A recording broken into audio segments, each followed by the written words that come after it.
6 दिन पहले दफनाया गया एक शव आज फिर से जमीन के बाहर है। और इसके साथ बाहर आई है एक ऐसी सच्चाई जिसने पूरे इलाके को हिलाकर रख दिया है।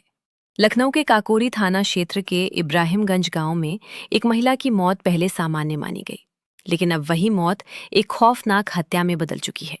शांति देवी नाम की महिला को उसके ही घर में जहर देकर मारने का आरोप उसकी बहू शालिनी रावत पर लगा है। ये कहानी सिर्फ एक हत्या की नहीं, बल्कि रिश्तों के टूटने और विश्वास के खत्म हो जाने की भी है। पुलिस जांच में सामने आया कि शालिनी रावत का अपने ही भांजे करण के साथ प्रेम संबंध था और घर के अंदर चल रहा ये रिश्ता धीरे धीरे विवाद की वजह बनने लगा था। बताया जा रहा है कि सास शांति देवी इस रिश्ते का विरोध करती थीं और यही विरोध एक खतरनाक साजिश में बदल गया। 5 अप्रैल की रात को एक ऐसा फैसला लिया गया जिसने एक जान ले ली। रोटी में जहर मिलाया गया और वही रोटी सास को खिला दी गई। जिस रोटी से घर चलता है, उसी रोटी से मौत परोस दी गई। जहर खाने के बाद शांति देवी की हालत बिगड़ने लगी और परिवार उन्हें इलाज के लिए ले गया, लेकिन हालत संभल नहीं सकी। 6 अप्रैल को इलाज के दौरान उनकी मौत हो गई। परिवार ने इस मौत को सामान्य समझते हुए अंतिम संस्कार कर दिया और शव को खेत में दफना दिया गया। मामला यही खत्म होता नजर आ रहा था, लेकिन सच्चाई ज्यादा देर तक छुप नहीं सकी। घर के एक नाबालिग सदस्य ने वो बात बता दी जिसने पूरे मामले का रुख बदल दिया। उसने बताया कि शांति देवी को जहर देकर मारा गया है।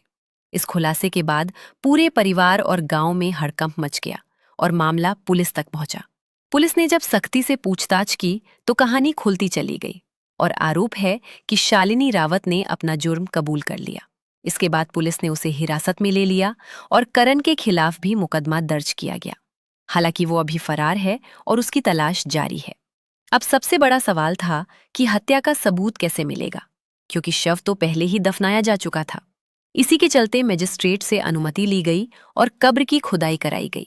करीब 6 दिन बाद शव को जमीन से बाहर निकाला गया।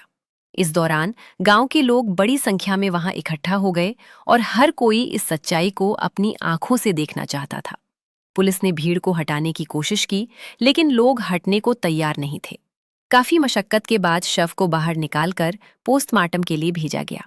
डॉक्टरों की एक टीम ने पूरे पोस्टमार्टम की वीडियोग्राफी की, लेकिन यहाँ एक और चुनौती सामने आई।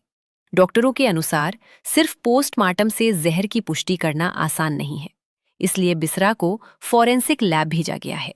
अब सभी को उस रिपोर्ट का इंतजार है जो इस मामले की सच्चाई को पूरी तरह सामने लाएगी।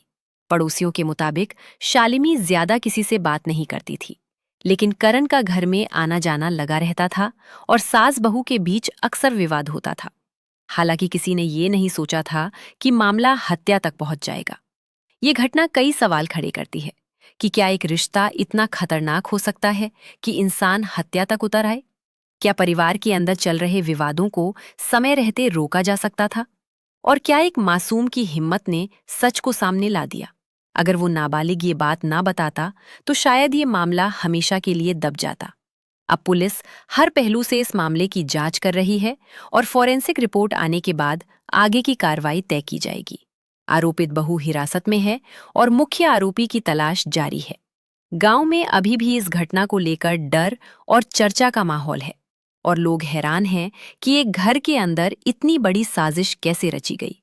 ये सिर्फ एक क्राइम स्टोरी नहीं, बल्कि एक चेतावनी भी है कि जब रिश्तों में भरोसा टूटता है तो उसका अंजाम कितना खतरनाक हो सकता है। अब सबकी नजरें इस केस की अगली कार्रवाई पर टिकी हैं और क्या आरोपी को सजा मिलेगी और क्या पूरी सच्चाई सामने आएगी, ये आने वाला वक्त ही बताएगा।